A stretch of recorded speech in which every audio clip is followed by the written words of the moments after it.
welcome to yet another program for on behalf of Committee of Members in Industry. So before we start the program, so we'll have Vaise Motor song.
Thank you.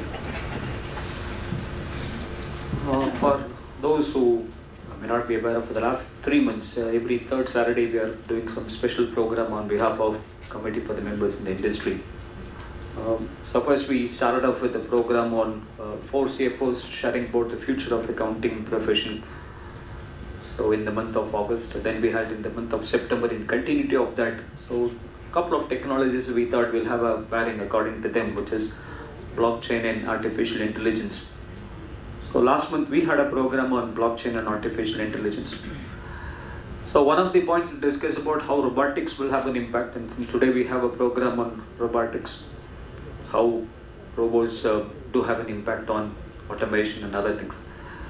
And currently, of course, all of us as the professionals and the general public are a bit concerned with the oil prices, partly because of the increase in the oil prices and also the rupee becoming a very senior citizen and close to becoming very senior citizen, eligible for 5 lakhs of exemption.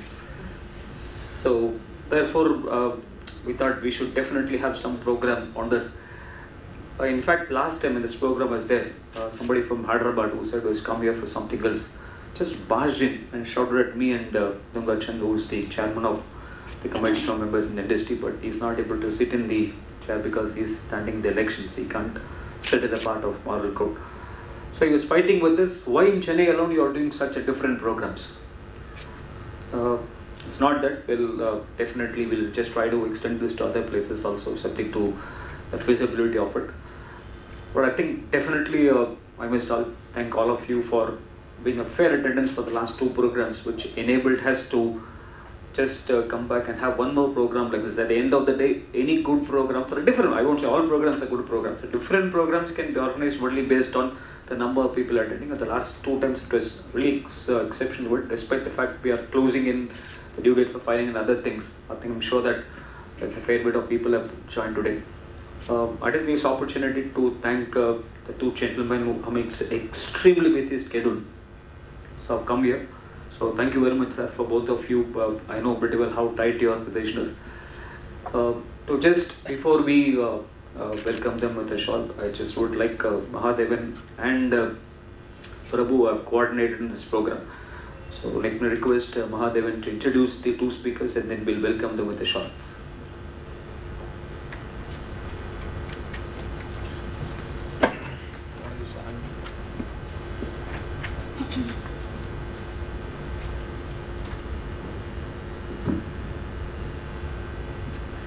Good morning, everyone. So, thank you, sir, for the opportunity to introduce 2 very experienced gentlemen who are on the who are going to present 2 topics today. So, first, I have the pleasure of introducing Mr. N. Ramesh. He's a chartered accountant from the industry, having close to 3 decades of experience. He was originally a graduate BSc Physics in BSc Physics, qualified in year 1986.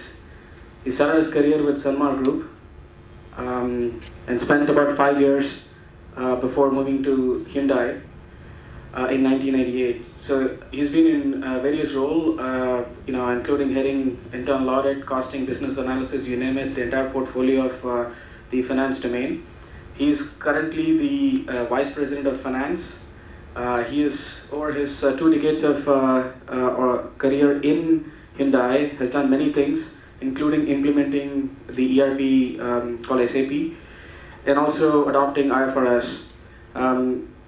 He's also a member of multiple knowledge sharing groups of industries in Chennai and conducted various sessions on IFRS and Ind AS. Welcome you, Mr. Ramesh, to this forum.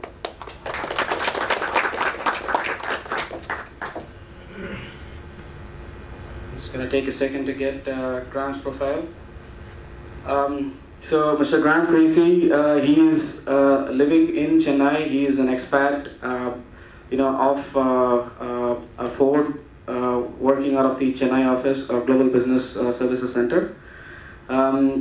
He is responsible for providing a full range of IT services across Ford entities, including solution delivery and support. He's also a director in the board of Third World Solutions Limited, which Ford has an investment in. Graham is originally from the UK and has a degree in computer software technology. Just to give you a little bit of background of Graham's experience, he has an experience of about 30 years totally across Ford IT around the globe. He's been in Europe for about 15 years, across Asia Pacific, Japan, Thailand, China and India about 9 years, and the US about 6 years. So Graham will be talking about the robotic process automation. Welcome, Graham. Thank you.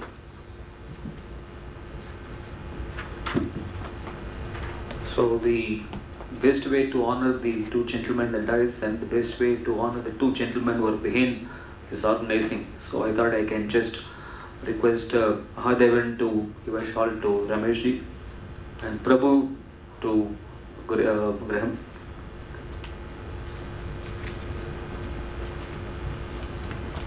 So interestingly, I don't know how far their competitors, but we have ensured that ensure that Ford shawls. I hope there is no corporate problem here.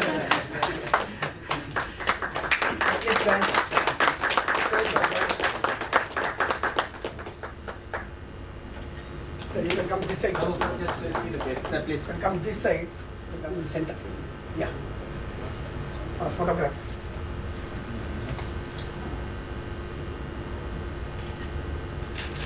Thank you. Sir, Thank you. allow me to intervene. Before we start, let me request CA Jagran sir to honor our program coordinator CA TG. Sir, people should know who has been behind things. No, sir. Institute is begin the things. Sorry, getting delayed. No We'll have it after this, but we'll have one. So now I request Ramesh to lead the discussion on definitely what all of us are looking forward. Where is the rupee heading 100? Where is the dollar heading? So dollar heading 100. Where is the stock market heading 100? Hope it don't go to that level. So over to you, sir. It's all yours.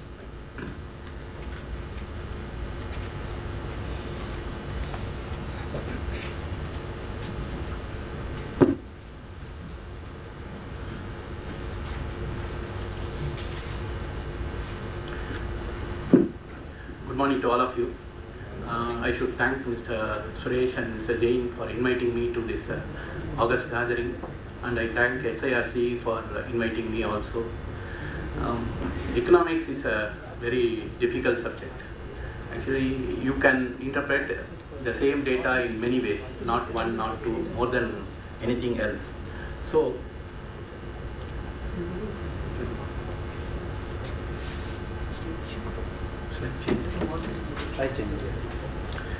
so we can interpret the data in many ways. So it becomes an opportunity for me, because some of the opinions, because we are going to express about the government also, because economics being a part of the government, any government interactions or any implications will have an impact on a common man like us.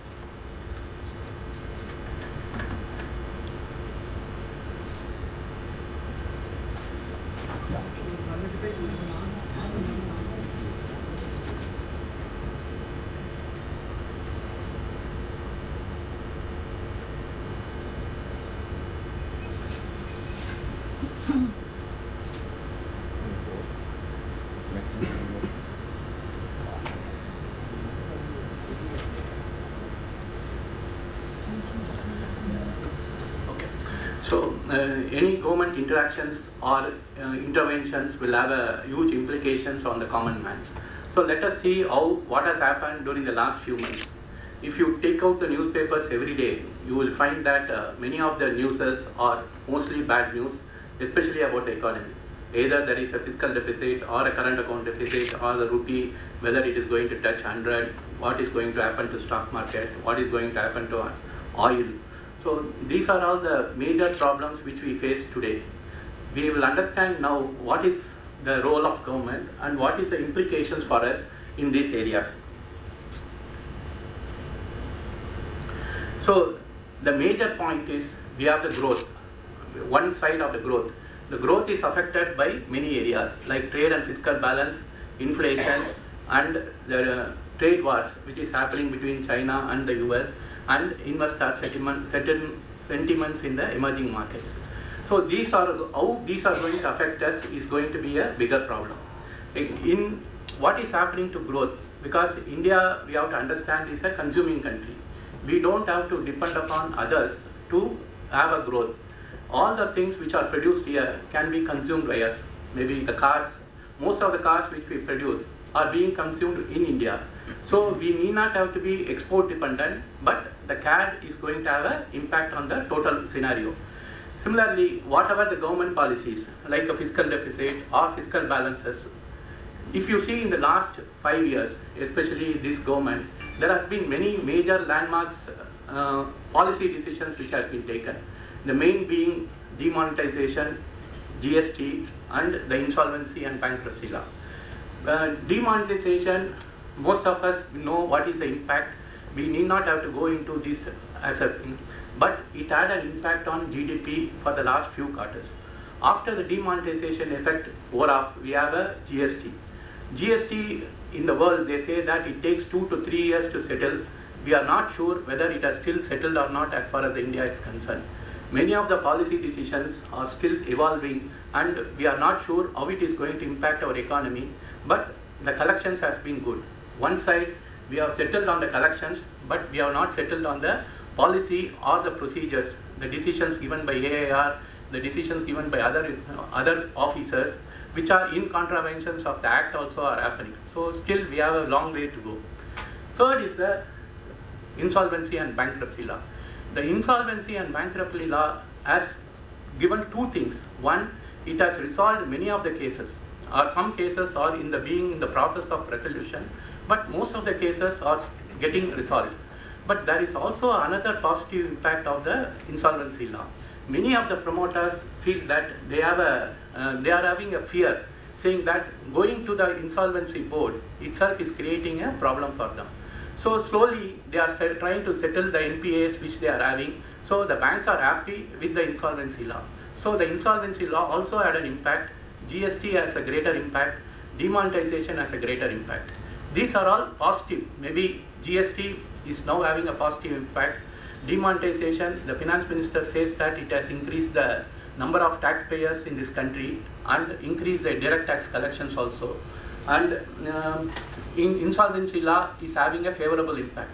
But there are many other problems. The main problems can be on trade and fiscal deficit, to inflation and the trade wars, and finally the investors' sentiments on the emerging markets.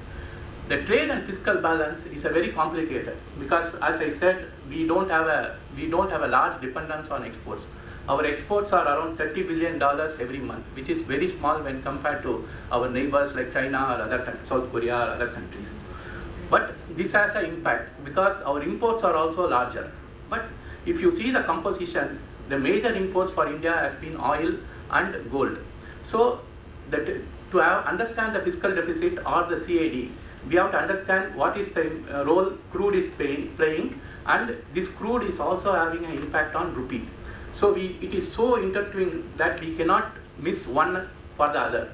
So the three major impacts which we are going to have is 1, the fiscal balance and the trade balance, 2, oil, and 3, the trade wars. The trade wars are also going to have a larger impact.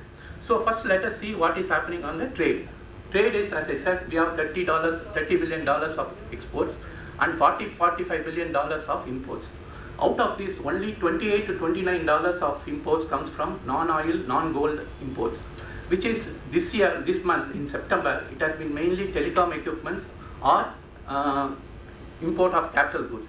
Import of capital goods is okay because it involves some futuristic work in progress which is happening to the economy. But telecom equipments is again, the smartphones are getting imported.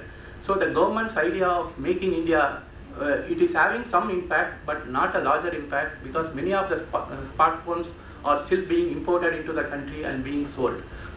So the government increased the customs duty, but increasing the customs duty today I personally feel is not a very good idea because this customs duty is going to have a futuristic impact and this is not going to solve what is India's problem today. So similarly in fiscal deficit, the finance minister has kept a target of 3.3% for this year. The last year it was 3.5. Fortunately, this government is having a control over the fiscal deficit. The fiscal deficit of 3.5% is kept in rein, and 3.3 we hope that, or the markets also hope that they will still control the fiscal deficit at 3.3%. But there are many problems in this, that the tax collections are lower. Maybe the direct tax collections are higher, but the other tax collections are still lower. GST, they wanted a 1 trillion to be collected every month. They are collecting around 94,000 crores. And two, we have a major problem in disinvestments. The Air India disinvestment was a fiasco. The government didn't know what to do, so it stopped this disinvestment process. So we are not able to proceed, even though the targets is around 80,000 crores or 90,000 crores. We are able to get only 10,000 crores in the disinvestment. So how the government is going to bridge the gap of the 70,000 crores is also going to have an impact on the fiscal deficit. So whether 3.3% will be attained. The last week the paper said we have already achieved 94.5% of the fiscal deficit for the year from the period from April to August. So whether this is going to have an impact, how the government is going to do this, we are still in a process. So we don't know how the government is going to get a revenue, and this being an election year, one, there are elections in 5 states, and very shortly we will have a union government elections also. So this is going to also have a huge impact on that. Maybe the government might not be willing to take hard steps during this period, and when we come back with a stable government, then we could see a lot of changes, but that is a question mark. And inflation, the RBI or the MPC is again, it is what we call, they do not, I personally feel this is not, RBI is very, there is no inflation technically inside the system, but they are thinking of a futuristic inflation. They say that the core inflation is going up, the food inflation is coming down, but the evidence for the last 6 months, whenever the MPC committee meets and gives an inflation forecast, what is happening is exactly the opposite. We are seeing a lower inflation every month, and we are not seeing the core inflation going up, even though the maximum the inflation has reached is only 5.2% or 5.3%, but the lower is around 3.7%.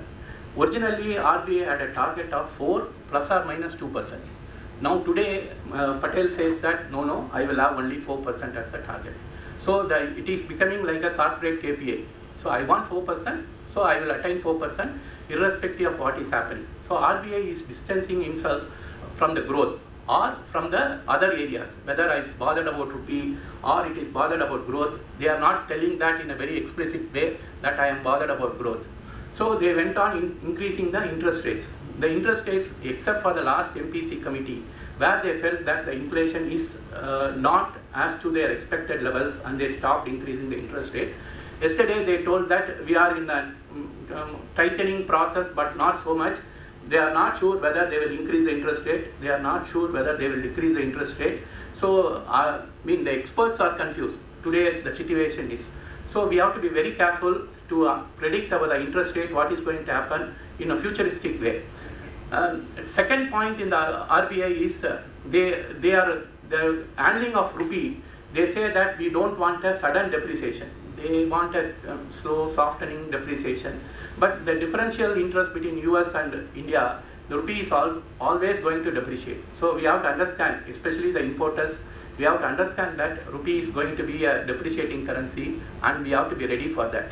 So even though they allowed, RBI Patel said after the MPC committee saying that even 74 is a very fair value. If 74 is a fair value, then anything can be a fair value. Even 80 can say it is a fair value. So we are not very sure as to where the RBI wants the rupee to be. They feel that they have a huge resource. We had around 430 billions of resource. Out of this, they have spent 30 billion, and today we have around 400 billions of resource. In spite of all these things, we are able to control, but the rupee has depreciated more than 16% from January to October. So we have 400. We can still defend the rupee, but whether RBI wants to defend the rupee or not, we are not very sure. And finally, we have trade wars. I think we should have a separate session for trade wars, because the way in which China is interacting or the US is interacting with China, we are not very sure as to which way it is going to go. And the trade wars are always going to be a lose-lose proposition. There is no going to be win-lose or a win-win proposition at any point of time. That is what we have to understand. That US imposing sanctions on China or China imposing sanction on US is not going to happen. Now, US feels that China has replaced Russia as their partner for Cold War. Maybe US and Russia, we do not know what is the politics. I can only guess.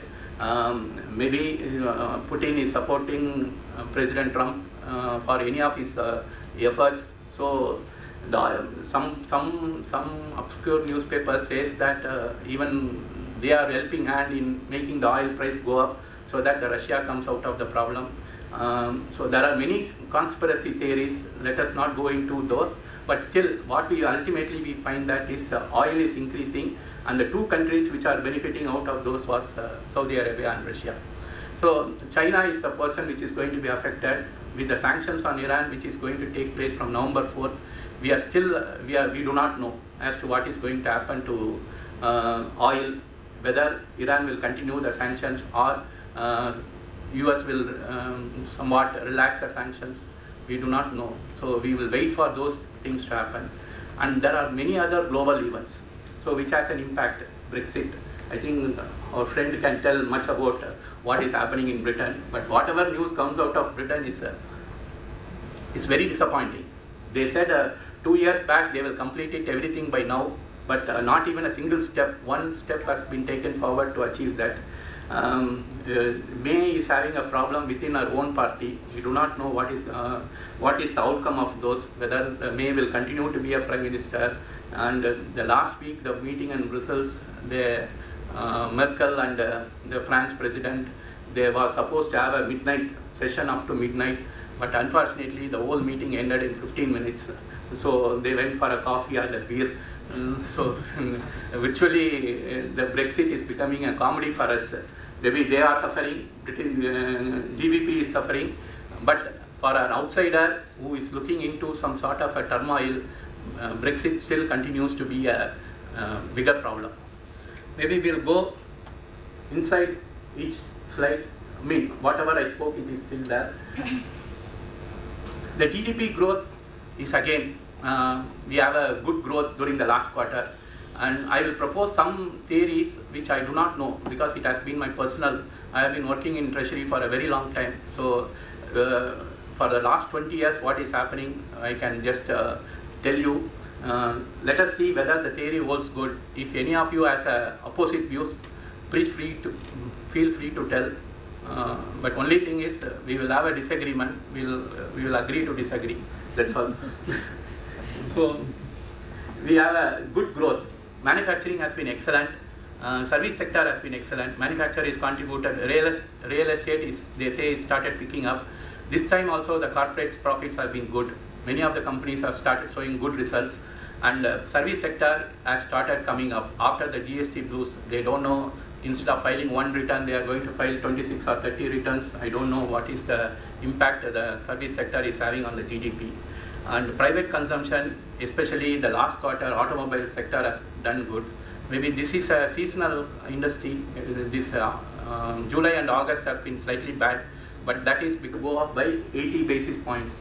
But still we are comfortable as far as the inflation. This is not only happening in India, this is happening across the world. Even in US, UK, that fuel price increase is not having an impact on inflation. This is very surprising for the economists, but still everybody feels that this has to happen at some point of time. That is why Fed goes on increasing the interest rate. That is why they say Eurozone will increase the interest rate, but still it is not happening. The fiscal deficit is happening, and the current account deficit also, there is a problem. So if there is going to be a US dollar increase of 10 in oil, we are going to see a 0.5% increase in the current account deficit, and rupee is going to have an impact on all these three things. So we have to wait for this, but still, this is one area where the experts predict that you will have a problem, which we will have. Definitely we will have a problem, but today we don't have. So let us be happy about this. Going forward, let us see what is happening. This is, as I said, what is happening in crude. One is, as we told, Iran is having a problem. So November 4th will be the day where Iran can determine whether it will supply. Already Iran has stopped about 1 million barrels per day of exports lesser. So Iran is exporting less. Saudi Arabia and Russia says they will compensate for the loss of Iran. But Saudi Arabia can do that. Saudi Arabia can supply extra 1 million into the market. Russia can supply 0.3, but there is a problem in Venezuela. Today 1 million is not a problem. If Iran stops completely, we will have, already India has said they will import from Iran. China says they will import from Iran. We have to wait and see what happens in November. So if they stop, Iran stop exporting another 1.5 million, then we will have some trouble, which Saudi Arabia or Russia will not be able to compensate. So we will see a price increase in crude oil. But there are certain positives also. The shale gas is one positive, but the negative is they say that the electricity which is to be used for producing the shale gas cannot be supplied by Texas. They say their grid is overloaded. I will not be able to supply electricity to the shale gas companies, so they are having a problem in production, but they can compensate. They say there are certain fields in the neutral zone, that is between Iraq and Saudi Arabia, and there is some Syria, they can start doing something. So these are all the countries which can support the oil, but all are only assumptions. We have to wait and see what is going to happen. So we will see a larger thing happening after November 4th. But November 4th, during the month of November, we will also have a US elections. So whether Trump is going to win or not, that is also going to have an impact. So after that only we can comfortably say whether oil is going to be a problem or not going to be a problem. The trade war, as I said, the trade war, there is absolutely no winners or only losers. If we see, US cannot live without other countries. That is the truth. Surplus of trade with China is 375 billion, Mexico is 71, Japan is 69, Germany is 64, India is 23. So all these countries exports to US. If US says I will increase the tariff and these countries stop exporting, both US and these countries will have a problem. They cannot substitute within these products within their own. They are not willing to manufacture a small value item, so they are not willing to get into these areas. So Trump cannot stop these countries from exporting to US. So he has to understand that it is not the war. They have to go hand in hand to win this problem. But still, being Trump, we do not know. He has his own problem. Now again, this again, they want to, Trump is having a problem with China. He wants to label it as a currency manipulator. To be called as a currency manipulator, as per the rules of US, there are three conditions. One, there should be a surplus of trade more than 20 billion, which China has, which India has, which Germany also has. The second condition is they should have a current account surplus of 3%, which China doesn't have, India doesn't have. Third condition is they should be intervening in the currency to the extent of 2% of their GDP. That is the rule. Only if these three conditions are met, all the three conditions is an and condition. So all these three conditions has to be met for any country to be called as a currency manipulator. So China is definitely not a currency manipulator. So US cannot call China as a currency manipulator. US cannot call India and Germany also as a currency manipulator because we are satisfying only two conditions. So if China is not a currency manipulator, then again he has been shouting saying that no, they are currency manipulator. We do not know what is going to happen. But what China does is they depreciated their currency by 10%.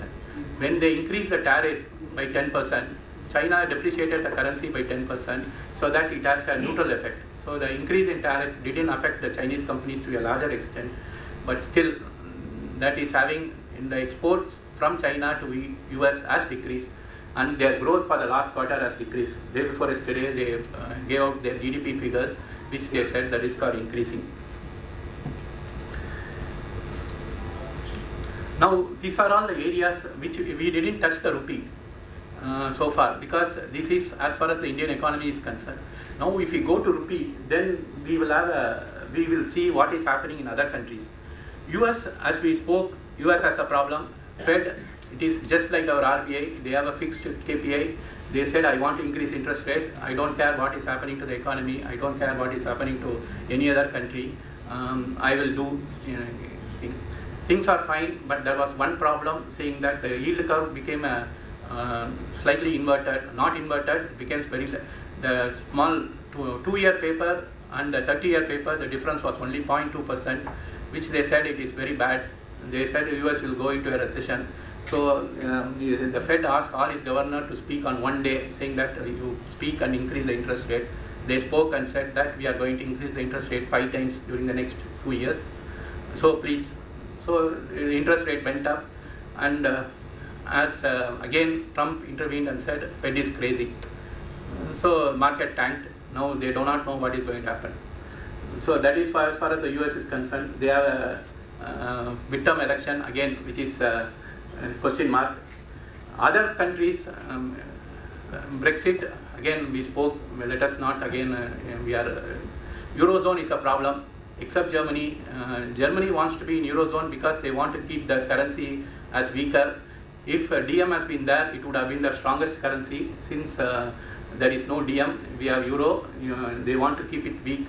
Except for Germany and France, no other country is worth speaking about that. Italy is worst, Portugal, Greece, Spain, all are, only we can see football, no other thing.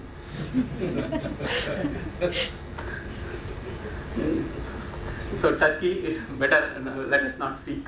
The inflation is around 60%, rupee has depreciated, currency has depreciated by 60%, so we are having a problem. China is a black box. I mean, to be very honest, you have to speak to bankers to understand what China is. If you speak to a Singapore banker, he will say China is very good. If you speak to a US banker, he will say China is very bad. So the distance between China and the country determines whether it is good or bad, nothing else. so you have to be very careful. If you like China, you speak to a Singapore banker. If you don't like China, you speak to a US banker. So they have whatever the data. There used to be a joke that they control the temperatures also. There is a rule in China which says that more than 40 degrees the workers cannot work. But the China Daily News gives us the temperature thing. And the BBC News showed a paper saying that every day in the last 15 days it was only 31 degrees. Not more, not less. So we do not know. So their debt is very high. And other EMs, as we told, they are all have a except for very few countries, others are having a problem. But only problem is India is being combined with those EMs. Once we come out of that, then we can have a better differentiator, better idea as to what is happening. But still, the EMs are combined and India is being treated as one, so the markets are pulling out money from the emerging markets. So this has been the depreciation. Again, if you see, Turkey lira 50% depreciation, Korean won 5%, ruble 13%, rupiah, Indonesia rupiah 11%, China 6.33, GBP 2.3, INR 15%. So again, our neighbors are as bad as we are. So They say again, the balance of payment is the most important thing. If you have a minus balance of payment, then the rupee is bound to depreciate, which has happened in, they say, 14 quarters out of the 15 quarters, which we had a negative balance of payment. So as we looked into it, to this time we had a negative balance of payment. So the rupee has depreciated. Average for every 1.5% negative balance of payment, the rupee has depreciated by 4%. So again, it shows the rupee is a depreciating currency. We have to live with that. Again, we come back the third time for the graph. We feel that this is a growth as against the rupee. Again, if we see that rupee has, in the NDA 1 period, they have allowed rupee to be either stable or depreciate. UPA, rupee has again depreciated or appreciated depending upon the way. But after 2010, 2011, the growth relationship between rupee and growth has broken. We see a growth, but we see a rupee depreciation. In NDA, that is confirmed. We see a growth. When we don't see a growth, also rupee appreciated. When we see a growth, rupee depreciated. So for the last 4 years, up to 2017 January, rupee has been depreciating. 2017 to 2018 January, rupee has been appreciating. From 2018 January, again rupee has depreciated. So this means that one, I will allow rupee to depreciate to have a growth. If we see the chart, the rupee depreciation allows a GDP a small growth. So they are trying to cash in on this growth by allowing the rupee to depreciate.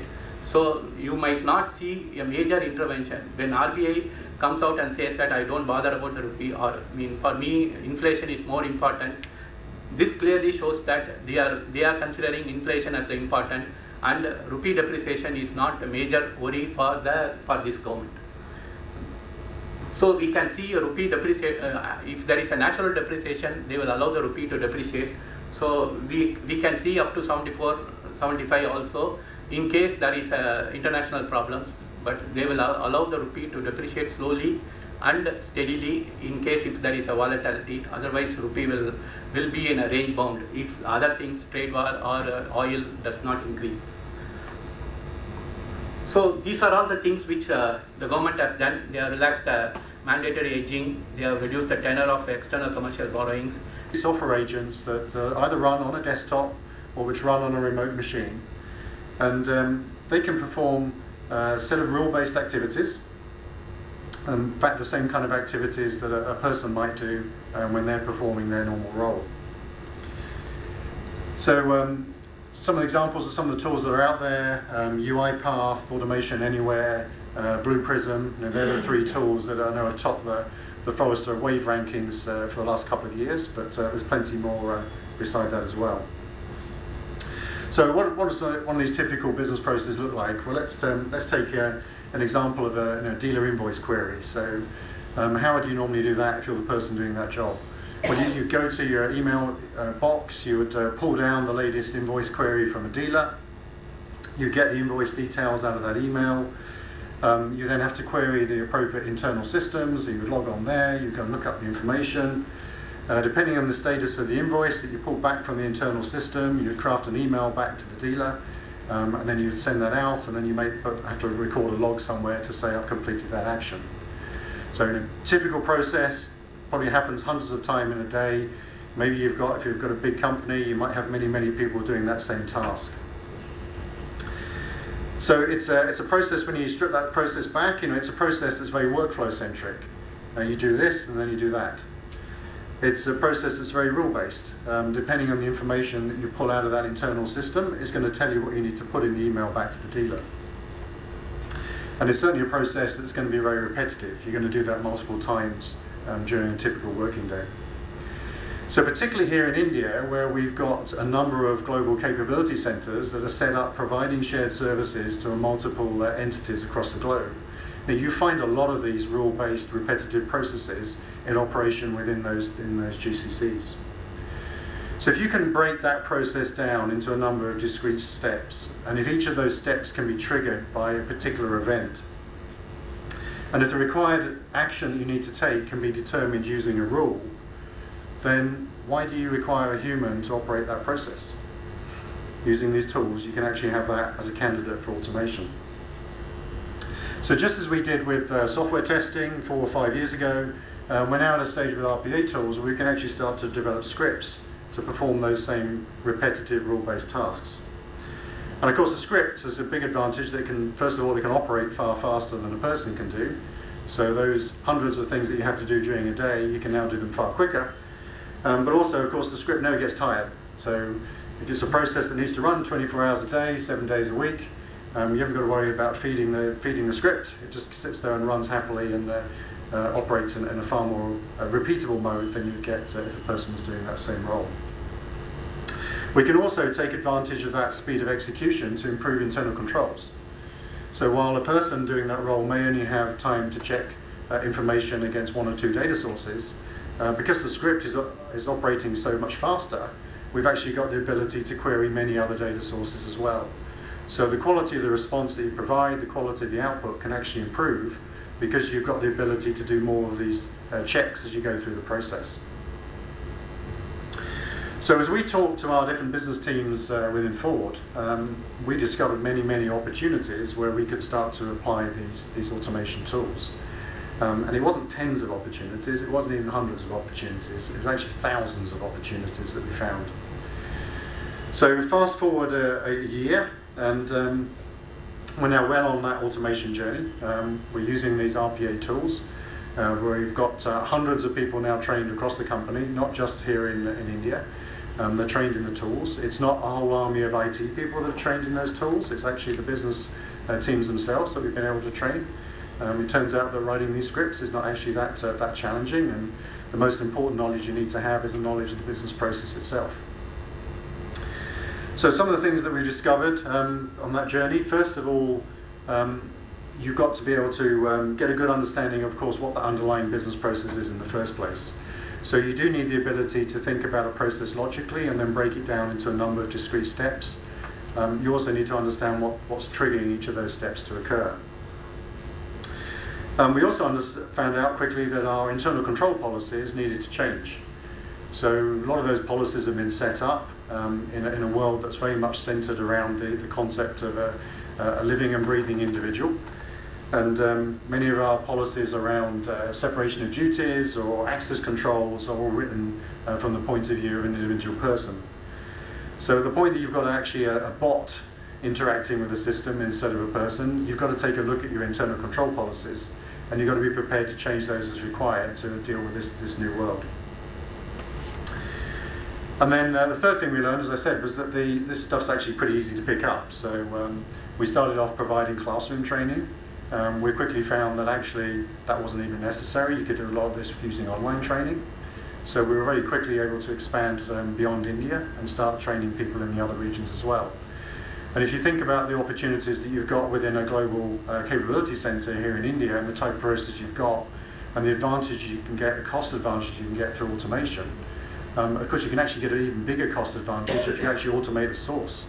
So if you're automating a process in Germany or a process in the US, and you can actually eliminate the need for a human to operate that process there, you're going to get an immediate cost return, and certainly one that's going to be much higher than you can achieve with a resource here.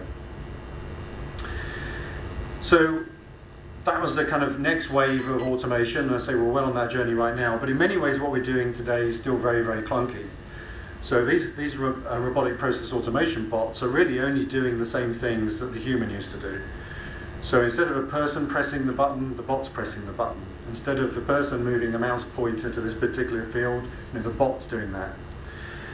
So instead of pulling up Excel and typing some information in, or pulling up Outlook and typing in an email, the bot's doing that for us. So what's the next wave of opportunity? Well, that's where we've got a number of POCs underway right now to find out. So if you go back to the first part of my automation journey, when I talked about the way that we changed our software development process and the way that we embraced test-driven development and we started building software as microservices, it turns out that that's actually a really good basis for the next wave of automation that we can do with RPA. So because every microservice has got its own set of input and output definitions, and we typically define those in what we call an application program interface or an API, it gives us some really interesting possibilities with RPA.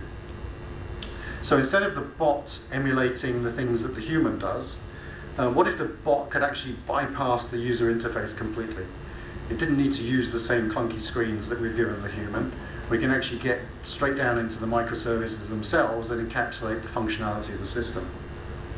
It's going to be far more efficient, it's going to be far quicker, and it's also going to be a lot more scalable, because if we want to run multiple bots in parallel, that's going to be far easier to scale those microservices than it is to scale the number of instances of the overall system. So in fact, you can then take on a whole bunch of new business challenges. So you can actually take on challenges now that you may not have an integrated system today in the company to be able to handle. So if you've got a whole new business problem and it's going to require you to pull data from maybe 10 different sources, follow a set of rules, format that data in a different way, and then create maybe a PDF report that goes to senior management. You may not have any way within the existing company to do that in an easy way, but with a bot interrogating those individual microservices, you could quickly build a solution that could do that. It might perform a task that's actually impossible to do with the restrictive user interfaces that we've got today. So now we're not just automating existing tasks, but we're actually able to build low-code or even no-code solutions for new business problems. An entirely new way of providing value back to the business. So of course there needs to be a trigger. A trigger needs to occur that tells that bot to actually go off and start executing. And there are many different triggers you can have. Some of those triggers may be time-centric, and it's a process that says I've got to create this report at 8 o'clock every day. It may be event-centric, so when an email from a dealer comes into the mailbox, then you've got to trigger the bot and it goes off and executes the task. But of course also you could even have speech as a trigger.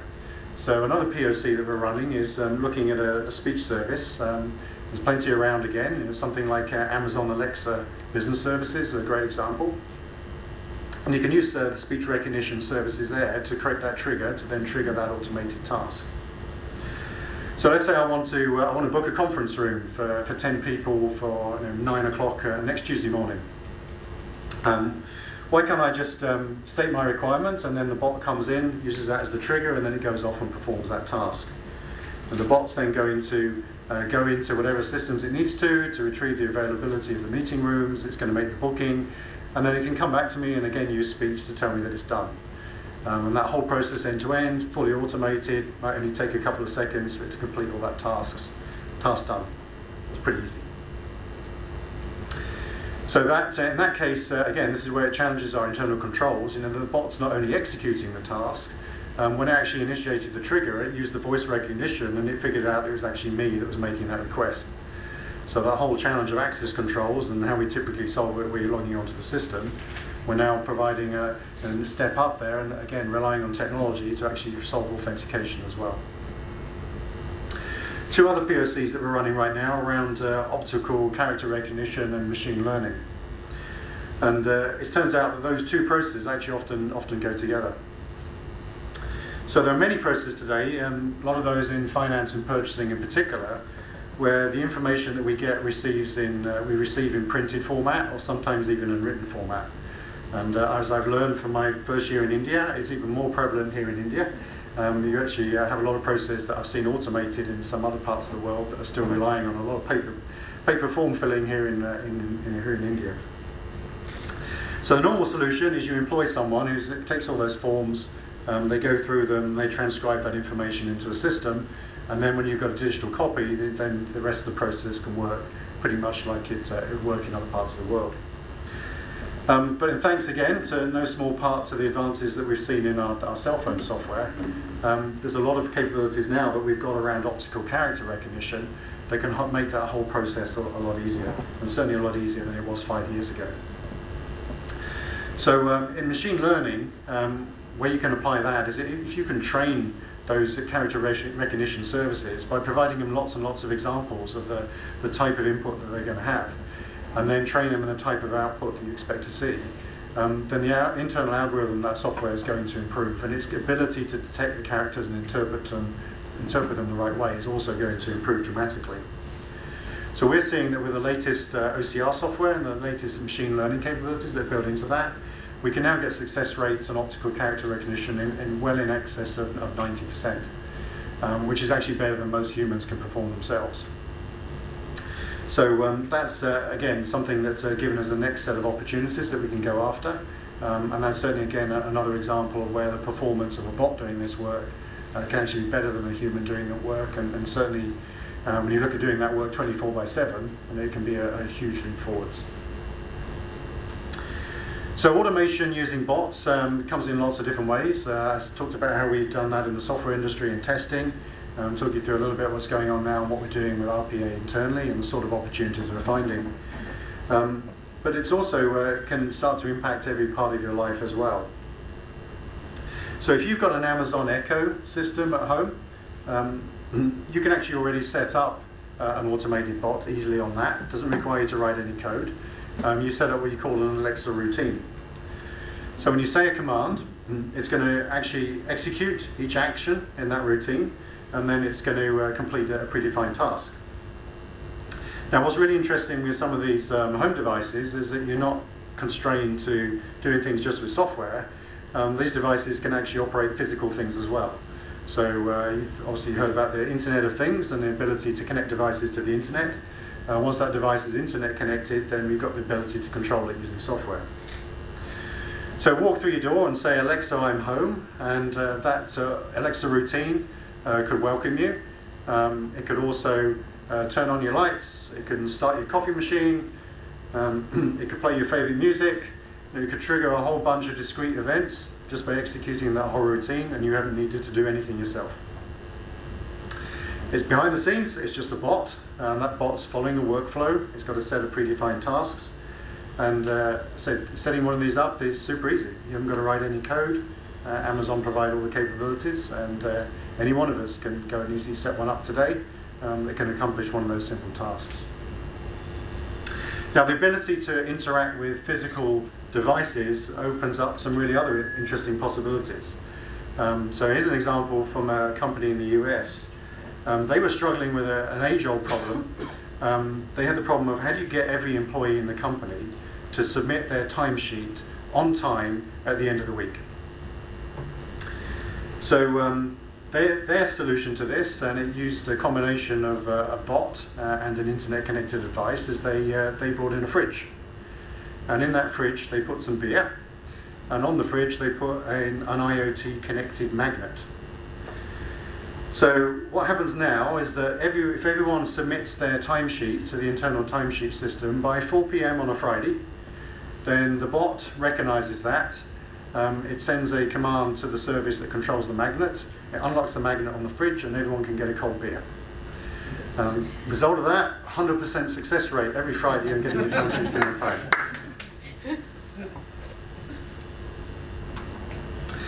And then another example, if you've got an Apple phone, then just last month when Apple released iOS 12, they introduced bot-type scripting capability on all of your phones and also on your iPads. So they call it Apple Shortcuts, and just like you can with an Alexa routine, it enables you to actually automate a number of discrete tasks. So it's a combination of a scripting tool that can link data. It can link different apps on your phone, and it uses some of the native capabilities that are built into the iPhone itself by Apple. So here's an example. So you've been driving down OMR in Chennai and done something wrong. It's unlikely to be speeding because I've learned the traffic doesn't go very quickly on OMR, but the police have stopped you. So you say to your phone, "Hey Siri, please stop." So Siri pauses the music that you're playing on your phone. It darkens the screen on the phone. It turns on Do Not Disturb on the phone, and then it actually activates your video camera on your phone. A pre-selected contact is then messaged to advise that you've been pulled over, because you've been pulled over by the police. That includes your location. And then when you finish talking to the nice kind policeman, you stop the recording, and the screen brightness goes back to normal, your music restarts, the video is uploaded to Dropbox, and your contact is messaged a link to the video that says that you're on your way again, that interaction is complete. And then your Do Not Disturb function switches back off on your phone. That isn't fiction. That's a real example. It's a real example that a user of an Apple phone has set up in the last few weeks in the US, just using the capabilities that you've now got on your phone using iOS 12. So if you want to explore the world of process automation, RPA as it's sometimes called, don't wait for your company to get involved in that journey. Don't wait for your IT consultants to come in and sell you on the vision. It's actually stuff you can start exploring yourself at home today. It offers up huge efficiency gains and huge opportunities within a company. Yes, absolutely.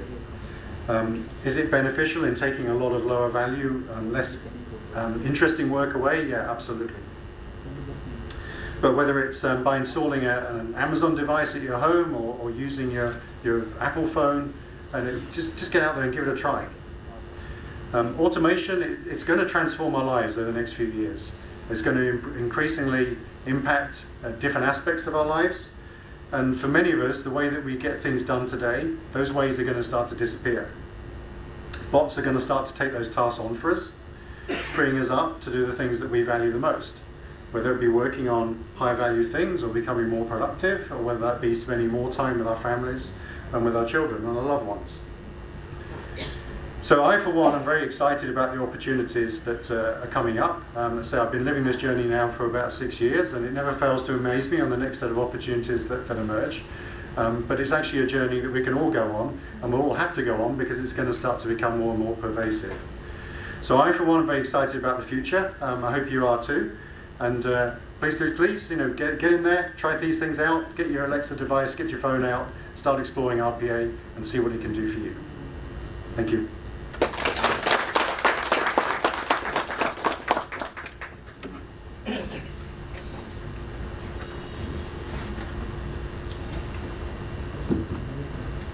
So every time when I ask my office interns to fill up the timesheet, they always come and reply, "Sir, you are all only in front of you. You know what we are doing. Why we need to fill a timesheet?"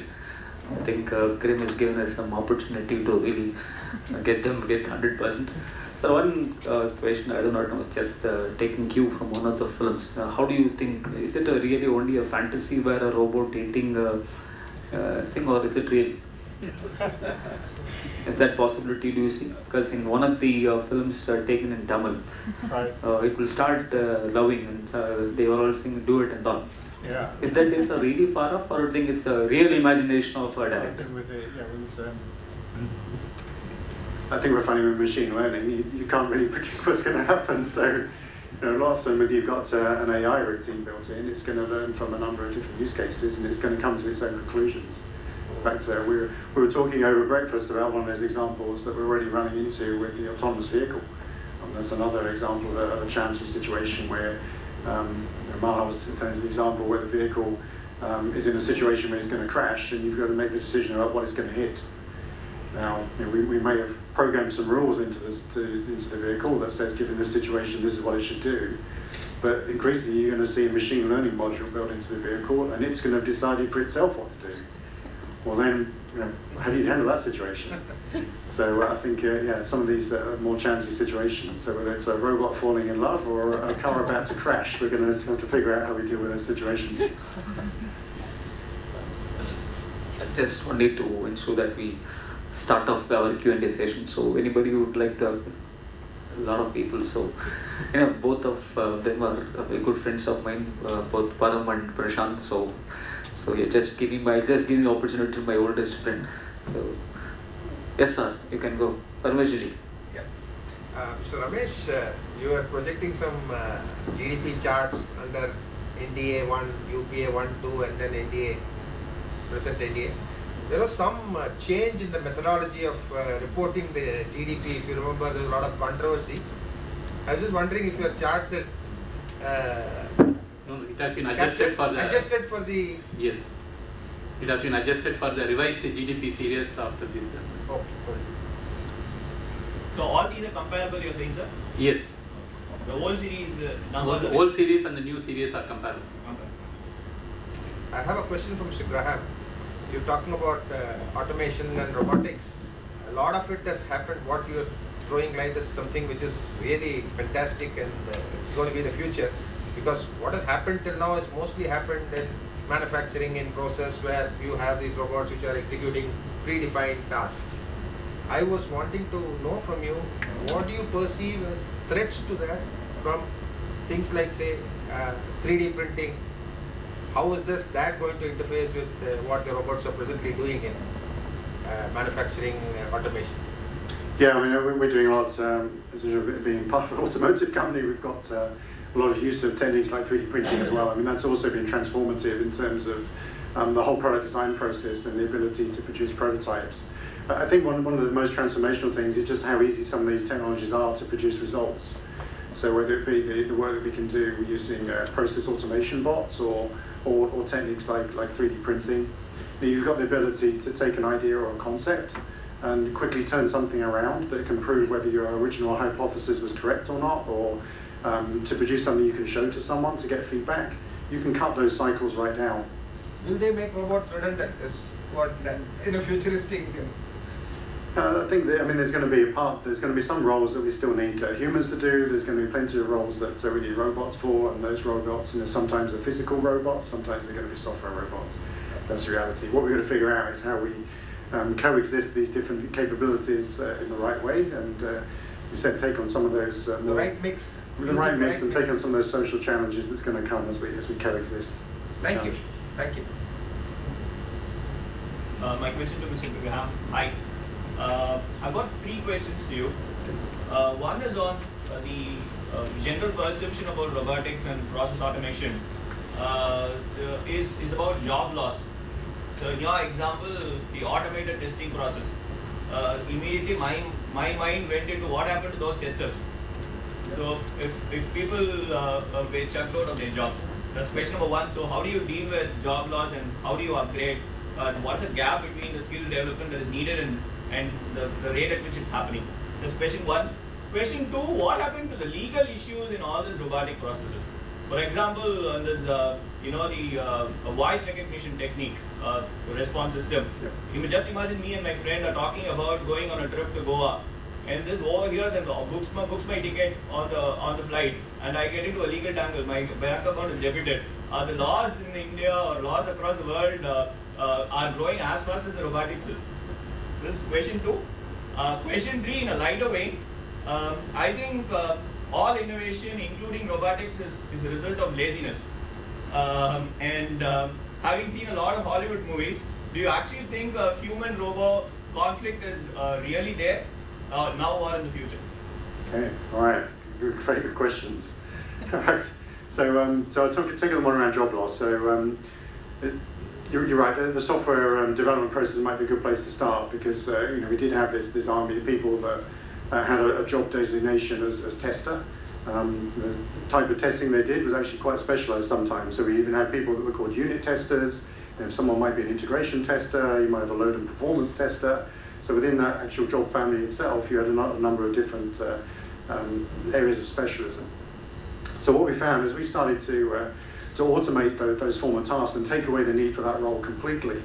We've actually been able to take those people that were doing the testing and then start to upskill them so that they can actually start to do development as well.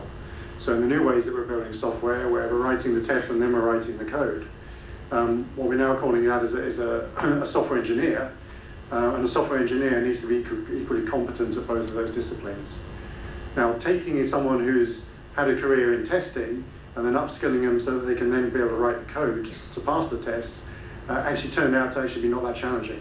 So we've been able to take people through that whole learning journey in between 6 to 12 months. You can complete the reskilling.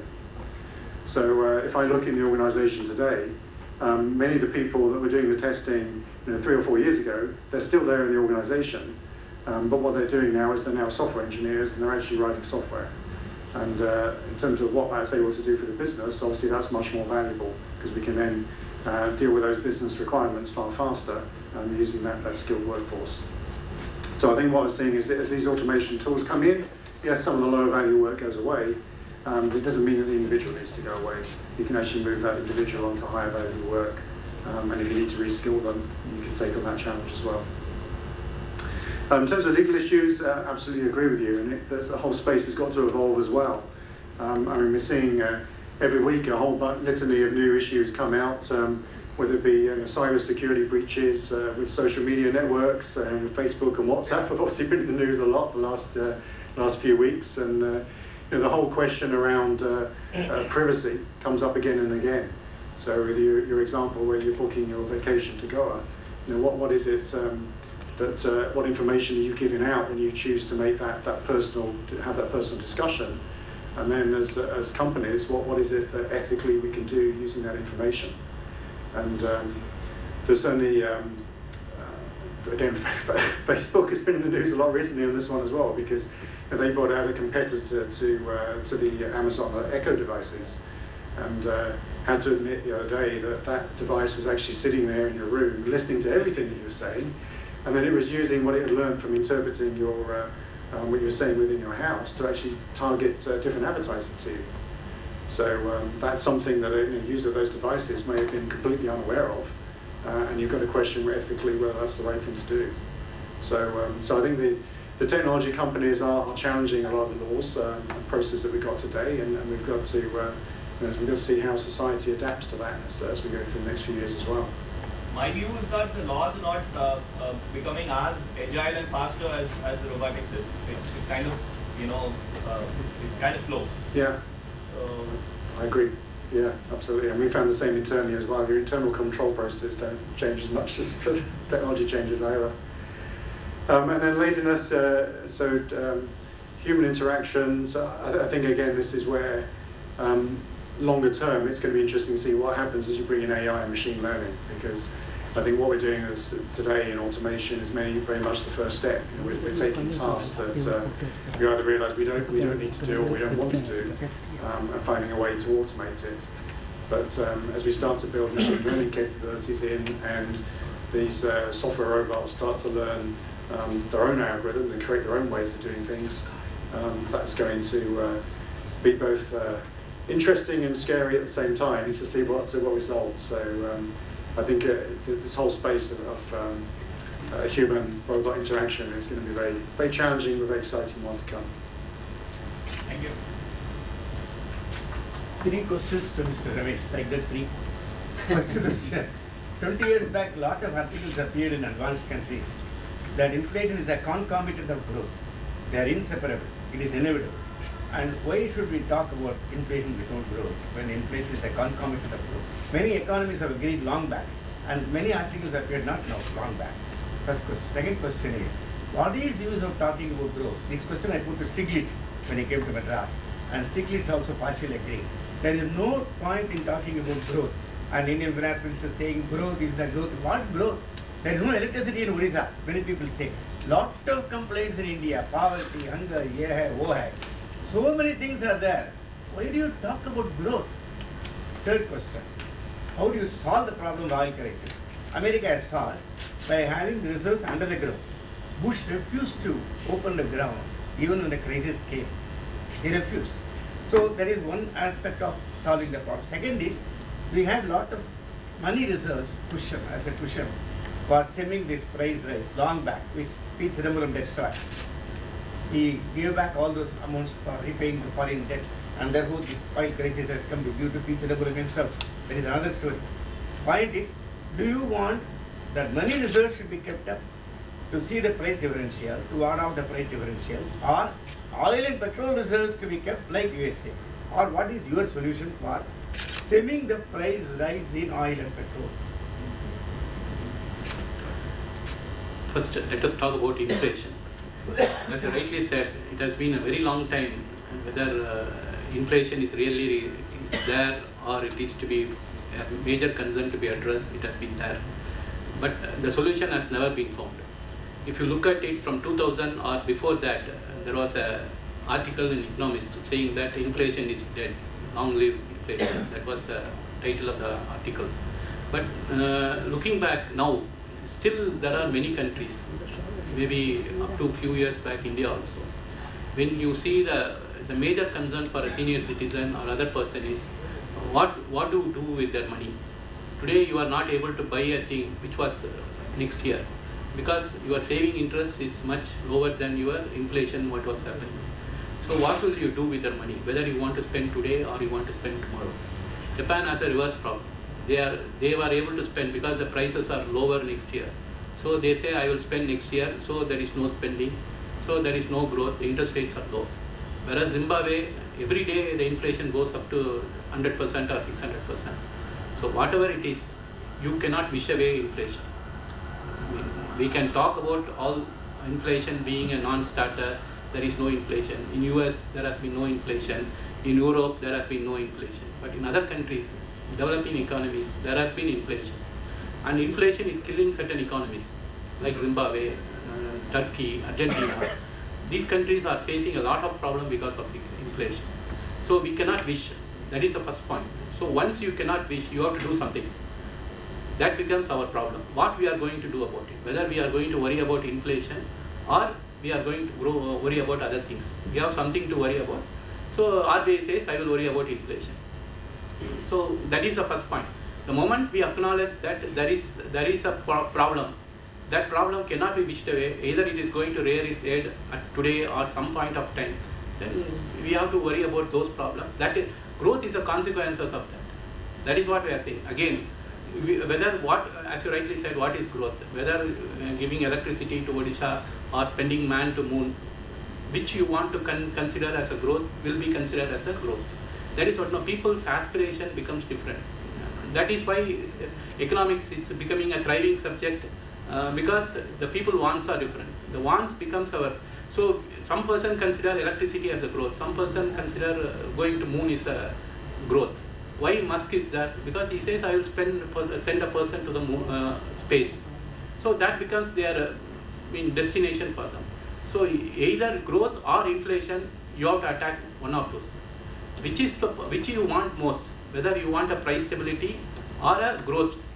I want to grow. Many persons wants to grow. So we have to worry about certain things as a problem.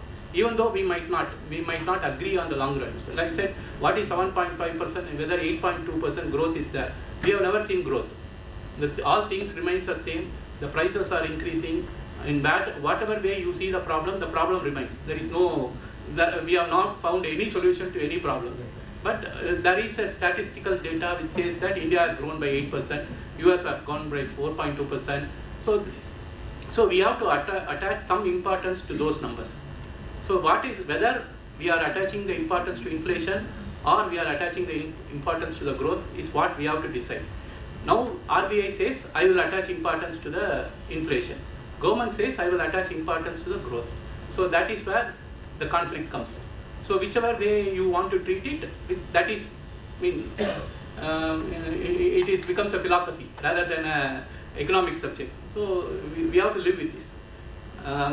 Oil, unfortunately, India doesn't have an oil. Whereas US had an oil underground. India doesn't have an oil underground. And whatever the oil is found in the Bay of Bengal, there are many problems attached to it. We cannot, we have to speak about Tanjavur and other areas where we are not able to take out the gas which is there. Andhra, there has been a gas which again, they say Reliance has closed down its factory.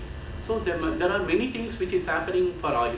And only 25% of the oil demands come from India, and many of those are in Assam. We know what are all the problems we face in Assam. Going there for a person in Chennai to Assam itself is a bigger problem. Staying there, you don't know when you will be kidnapped. So we have a problem, and unfortunately we don't have an alternative to oil. Every person is finding solar, wind, all energies are there, but still the oil occupies the most important for our burning needs, for cooking, anything you require oil, and that we have to live with it again. So for that, again, the government has to look into various ways. What they have done, again, they didn't do it at a market price. They went giving oil bonds, which was not repaid, which was not budgeted. All those things we can speak, but in reality, somebody has to pay for the oil. And ultimately, whether we like it or not, it is both of us. It is all the persons in the room is paying for that. Whether they give it as an oil bond, they are going to increase the rates. Either it is going to be a GST or earlier excise duty. They have been increasing and paying off. But the revenue for the government is low. So that is where all the problem comes. The government is trying to tax only the person who is paying. So again, we are having a problem. There are so many problems. But all those problems is not because of oil. All those problems is because of the government which has been ruling us for. When build up cash reserves?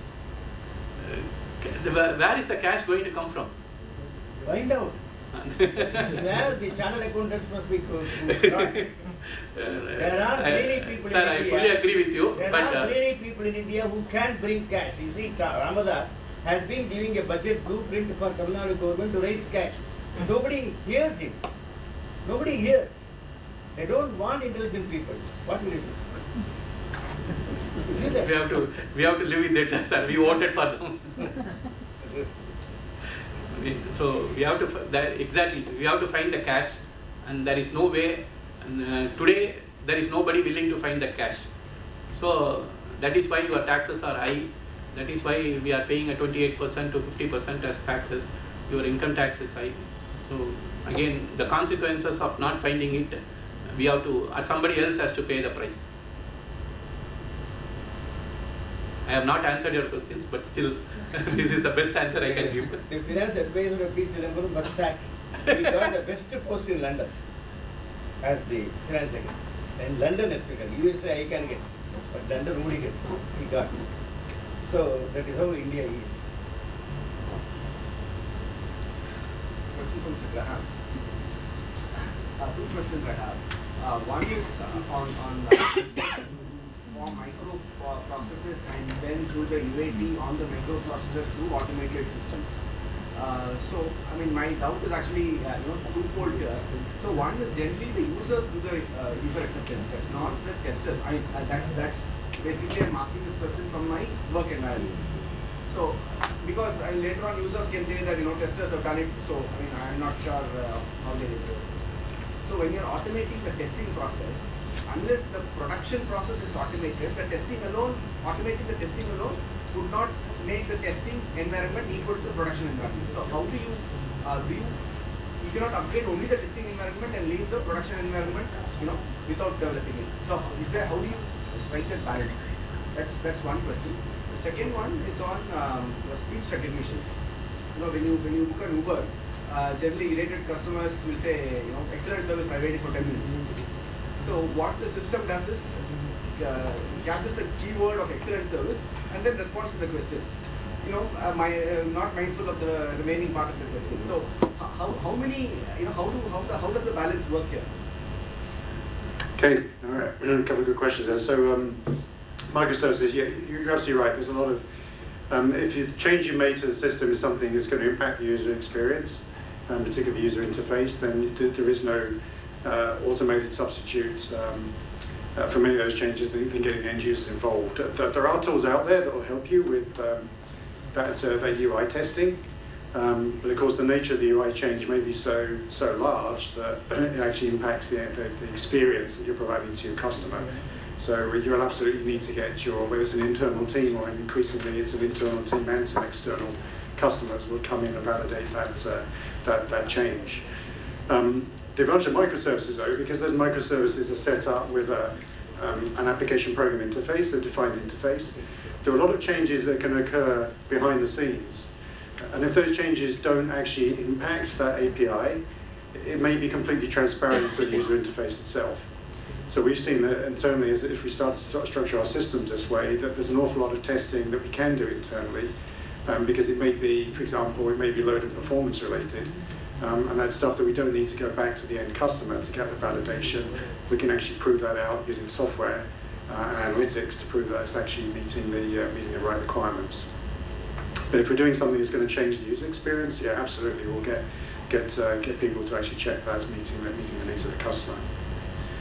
In terms of speech recognition, I mean, a lot of this is the speech recognition services. I mean, they're quite rudimentary in a way because what they're doing is they're interpreting what they're hearing and they're changing it to a digital stream. Now that digital stream often is in the form of text. So what you're really doing is speech-to-text translation. You've then got another module you've got to have on there that interprets that text and does something with it. And I think what you're referring to, the Uber example, is where some of those translator engines today are actually not very advanced. They may only be picking up a couple of key fields. And we've seen that internally as well. I mean, that example I gave you about dealer invoice checks. And that's another example where the dealer may have written an email that contains a whole bunch of extra information over and above these two invoices that he wants to get the status on. Now, the danger of processing that with a bot is it just responds to a piece of information and ignores the other context that, by the way, I've got a major credit issue, or we're going to be closed for refurbishing the next 2 weeks. Stuff that may actually be of equal importance or even more important that you should be responding to. So I think what you see out there right now is a lot of experimentation going on.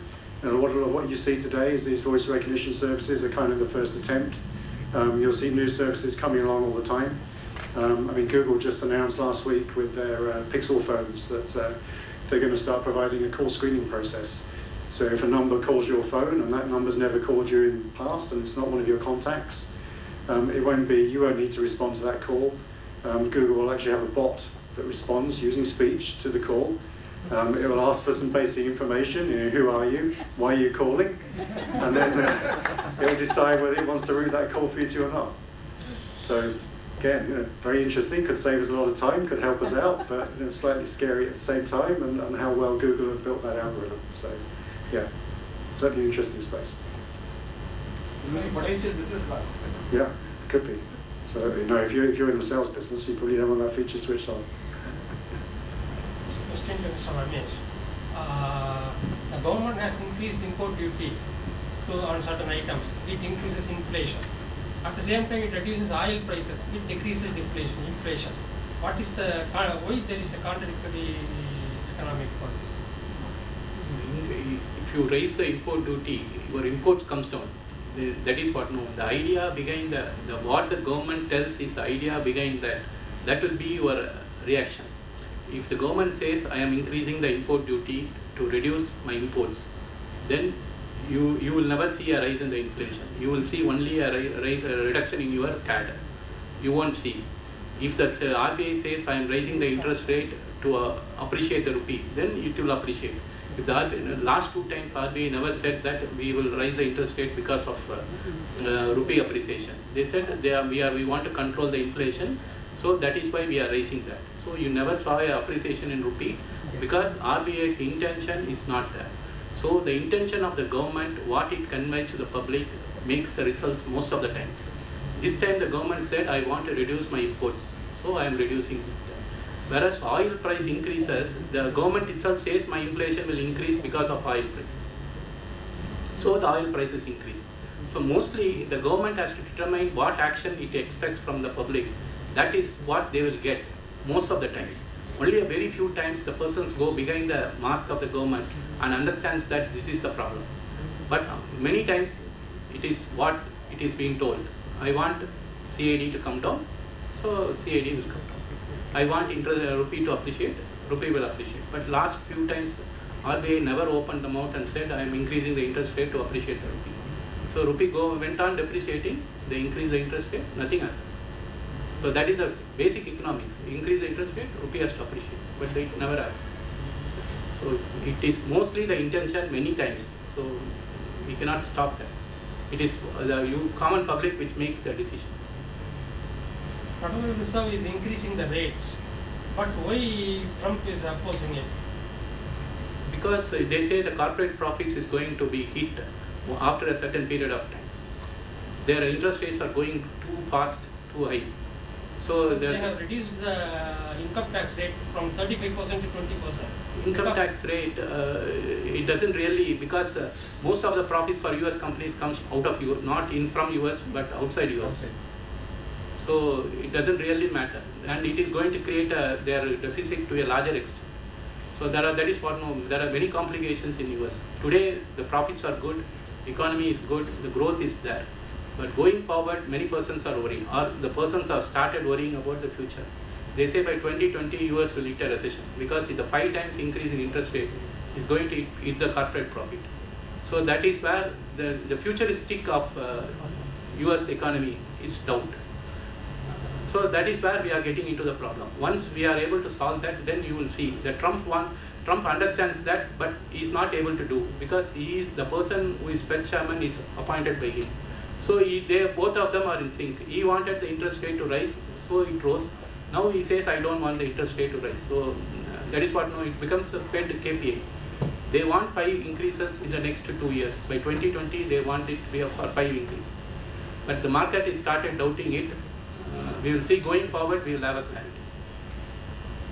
So just to add on to the point that you were making on the interest rates and rupee depreciation, is the rupee depreciation despite the interest rate falling? So it has already taken into account the interest rate increasing, and despite that it could probably be 75, 76 and it's come down to 73, 74 because of RBI's increase in interest rate. It could be, but I personally feel that RBI disowned the rupee.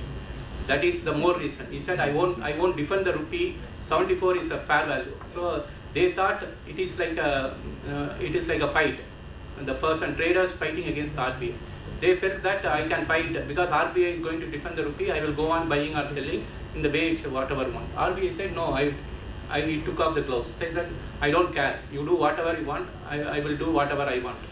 So the traders got unaware of it, so they started appreciating the rupee. So keeping politics aside, the responsibility of RBI is only on the monetary policy side, keeping inflation under control, and reducing the volatility on the rupee. RBI doesn't have a target rupee in mind. The government might have, the finance ministry might have. The RBI as an institution, separate institution, why should it actually own the rupee as such? It should own only the volatility part. That is what RBI says. RBI says my role is only in, you have given me, and that MPC committee is given only the responsibility for inflation. My responsibility is only inflation. I am not really, they didn't say in those words, but the implication was I am not worried about growth, I am not worried about rupee. So on paper, is this a good policy? No, but that is what I said when the moment it became like a corporate. My KPI is inflation, not even 4 plus or minus 2, 4. That single number is always a problem. When the target is a single number, you are getting into a very bigger problem. When the target is a range, you have an option. You can go plus or minus something and be happy. 4.25 is a better number than 4. But 4.25 if the RBI says is higher because it is more than 4, then it becomes bad. So always a single number is a bad. You have a range. That is what it has been given. But they say I am not worried about the growth is also, he should not have said 74 is a fair value. We do not know whether 74 is a fair value or not. But he told that 74 is a fair value. The moment he said 70, that is what, no, you cannot keep out politics from economics. Definitely you cannot. Because politics plays a very major role in economics. The moment he said 74 is a fair value, the market didn't know what to do. Because how long it can take up, 75, 76. If he says 75 is a fair value, then what will happen? That is what most of the first rule in the markets is the person talk. Either RBI talks or if finance minister talks. The moment this person talks, the market understands that this is what they want. So when RBI said 74 is a fair value, market didn't know what to do. So they immediately, in that day, rupee went up. Next day, it came down to 73.50. It took a while for Amazon to bring their Echo devices to here in India, but they brought them in November last year. So yeah, I've now got an Echo device at home. I haven't done anything really sophisticated with it yet, but I've not linked it up to my home automation system. That's the next step to do. But I have tried Alexa routines and done some fairly rudimentary things with them. And so the easy thing of this, the nice thing about this is it doesn't require to write any code. It's easy to go online, use a web browser and just run through and try some stuff out. And then if you do then start to buy smart plugs or Philips internet connected light bulbs, and you start to multiply in terms of the different things you can do. So it's easy to experiment, easy to learn, and I think in many ways within the companies, a lot of the challenge that we get internally within the company now is coming from those experiences that people have at home. If it's this easy to do at home and I can do it myself, then why can't it be this easy to do inside the company as well? Yeah, so also the next question actually, that allow employees to come up with an idea, or is it only a top-down where you guys decide and cascade it down? Yeah, I mean, one of the things we've done is we've set up a joint area. Actually, it's a combination of an innovation lab and also what we're calling a makerspace. So we put in a whole bunch of small hardware units, and a lot of them are IoT units that people can experiment with. There's Arduino boards and Raspberry Pis as well, so they can build their own if they want to. We've also brought in 3D printers, so you can produce physical things. So it's basically a space that we've now got within the operation here in Chennai where we can experiment. And we encourage people, in fact we'll even got an innovation grant we provide as well to people, so we encourage people to go out and try this stuff out. And it's been amazing, some of the stuff that's come out, and some of the problems that we've had within our manufacturing plants, for example. You can quickly use this innovation lab and produce something within a few days that looks like it might solve the challenge, and you can then take that out, get feedback, and over time produce a more robust version. But yeah, we encourage experimentation at home, and we certainly encourage experimentation in the company as well. I have a concern here. You mentioned OCR and you also mentioned three-way check. So the problem that we have in India is that the invoices from suppliers are quite different. It's not standard. So we do have a challenge in taking the information from these different format of invoices. Did you overcome that? Yeah, I would say we're still working on. That's why I said it was a POC, because we haven't solved it all yet. No, I mean, as I learned pretty quickly, you had a lot of restrictions in India in terms of what you can receive electronically and what you have to receive in a manual paper format. And I know the legislation is changing and it's becoming more flexible in that space, but yeah, you have got a bunch of unique new challenges, and I agree 100% with you. You know, the formats are often extremely inconsistent that you get. So yeah, so that's why we're running a POC. We haven't put it into production yet, but the question was, if you look at the performance of an individual person that's doing that work today and how they have to interpret those different forms and the information that's on them, you know, could a bot do better than the person?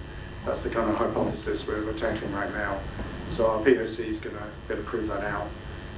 We've then got to take the brave pill and decide whether we're going to then put that into production and replace the human check. But it's yeah, I'll have to come back in a year's time and tell you whether that was successful. Question.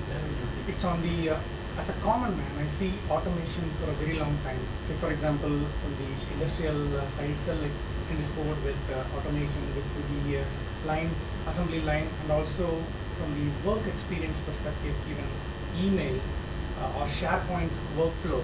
All these are common. Even OCR for the supplier invoices is also, like, for a long time is there. In your view as an IT person, so how do you see, what is the trigger point for this sudden surge in the RPA for the last few years? Yeah, I think that I agree with that. I think there's two things that have changed. One is computing power has just increased dramatically. So a lot of the things that were difficult to do 30 years ago are much easier to do now. I mean, I think back when I was taking my my computer software degree in the UK back in the late 80s. I mean, if I look at the stuff I was doing for my thesis at the time, I was working on building artificial neural nets, I was doing machine learning, I was doing speech recognition. So none of this is new, it was around 30 years ago. But if I look at the compute power that's available today compared to what I had, I mean, I've got more power on this than I had in any of the machines I had access to in my university back in the late 80s. So, so those problems that algorithmically may not have changed much, but which you can now solve using much lower cost hardware, that's been one big leap forward. So, so OCR today, underlying algorithm might not be much different, but in terms of the ability to learn, because you can apply more training sets of data far faster, and it can interpret information and respond far quicker, and that's a big leap forwards. I think the next big change has been the kind of democratization of technology, and the fact that this stuff is just so easy to learn. So the ability to build solutions without having to write code, because we've learned how to do much more better drag-drop solutions, or the ability to reuse code through published service catalogs. I mean, that's transformational. I mean, a lot of the explosion in the whole app universe that you've got in your phones is the fact that many of these companies now are publishing all of their capabilities out through a program interface so that other people can then use it. You know, whether that be a mapping solution from Google or a social network solution using the services that are provided by Facebook. And you can build new user experiences very quickly by reusing stuff that someone else has written, and often with minimal amount of code. So I think that's also been transformational. So our ability to change the user interface and the user experience very, very quickly by reusing stuff that already exists, that's really giving us the ability to take on a whole bunch of new challenges and do so very, very quickly.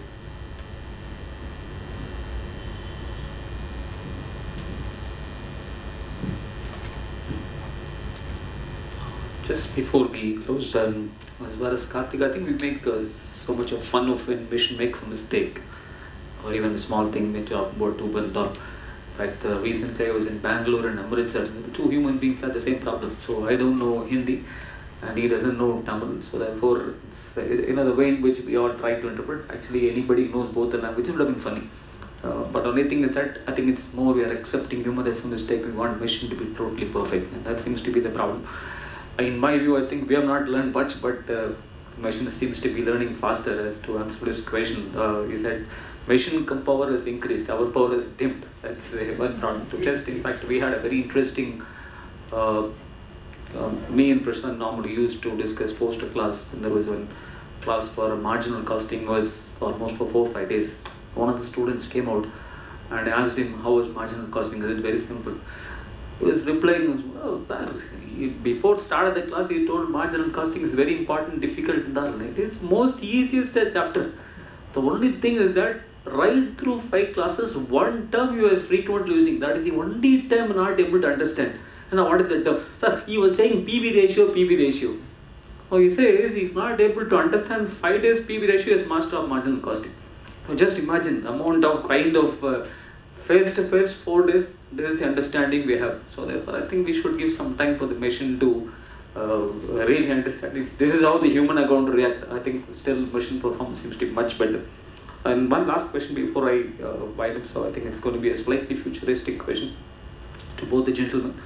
So one is like today we are talking about 65% of the population is under 35, 50% of the population is under 25. 20 years down the line, the same logic if you apply, India will become the oldest country. So with so many old age homes and with the concept of nucleus family emerging, joint family is a family where husband and wife lives together. So with that kind of a system which is going on, where do you see its economic impact after some time? Because most of the times it's the family or the economy, this part of it is always managed by the human being, between the family. How in the Indian context do you think it will have an impact? So do you think a situation where the robots outnumbering the human being in about 20 years time? It's all 20 years down the line question. So yeah, I can go first. I think you're already starting to see what the future is going to be like in some countries. I mean, my wife's Japanese, so I get to spend a lot of time in Japan, and Japan's certainly hitting the aging population issue already. I mean, that's in terms of the number of people that are in the active workforce, and they've got annual decline in that workforce, which is producing a lot of challenges around how you deal with taxation, but it's certainly other challenges around how you deal with that number of people that are past retirement age. So some of the things you've already seen are things like comfort robots coming in to care homes in Japan, where again it's a way to provide a responsive interaction experience with the individual, but instead of interacting with a person, you're interacting with a robot. You're seeing a lot. You've already got a prevalence of vending machines across Japan, which provide you an automated experience. But of course now you've got a whole bunch of new services that are emerging that can also provide, whether it be through delivery services or again using that vending approach. So I think you're getting a lot more services coming through that used to be human dependent. That now we're finding alternative ways to provide that service. I'm sure some of those are going to be successful, some less so, but certainly some countries are taking on that challenge already, and I think across the world we can learn from those experiences and then hopefully take one step up and provide an even better experience at the local level. I will add to his answer also. I am a very optimistic person. We have done many things in the past which has been phenomenal. We have withstood demonetization, we have withstood GST with all its negatives. We have been able to withstand that. And there are many industries also which has gone out of sync, where because of the technology we have been able to withstand all those things.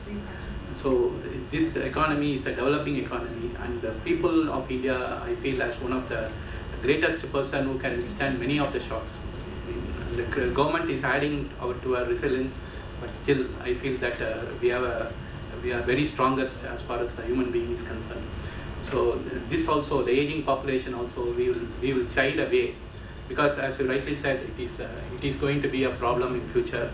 There are many, now itself the nuclear family has become the concept. We don't find a joint family concept anymore in the cities, at least. Maybe in villages it's still there. So we will find a way where the health and pension scheme will evolve to ensure that there is a stream of income to the elderly, and also there is opportunities, because experience is one thing which we cannot wish away to go. You can only add more, you cannot add less. So we will find a very strong India, not because of the government, but of the government we will find a very strong India. That is what I mean. So, thank you, sir. It's been a great pleasure listening to both of you, and thank you very much for taking your time out and coming on a Saturday morning. And also, all of you, of course, the program will be incomplete without giving a small memento to the gentleman who spent a lot of time. So, Vardhan sir, you can give it to Mr. Ramesh. So, he's one of the very senior most member, and in fact, his father is also a chartered accountant. Comes from a big background. Vardhan sir.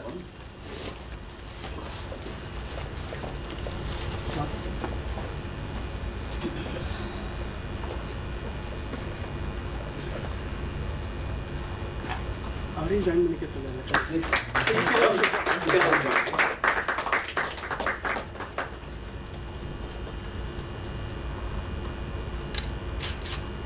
Action replay.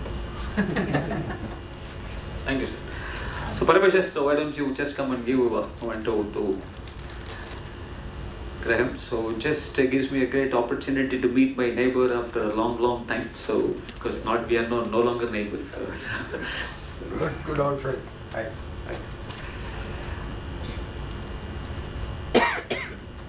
So please join. Yeah. Great pleasure. Thank you.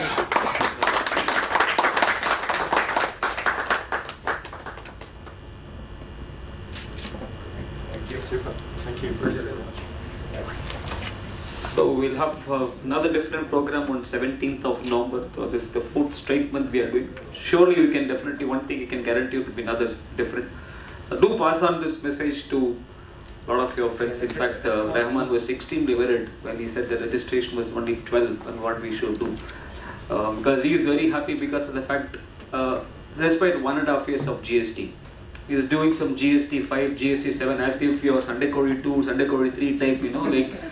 But unfortunately for these kind of programs, it's slightly scared. I said, don't worry, definitely people will come. It's going to be a slightly elite program, so it will be of a different audience. But at the same time, a pre-registration also helps them to plan much better. So that's the only point, because you have to arrange for breakfast and other things. Also just gives them a little more to think. I could see some 10 space only in the morning, it was slightly little.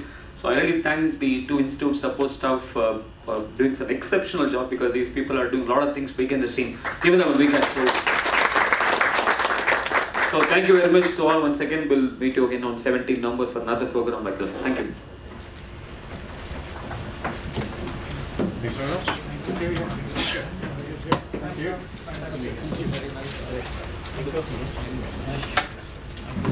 Thank you.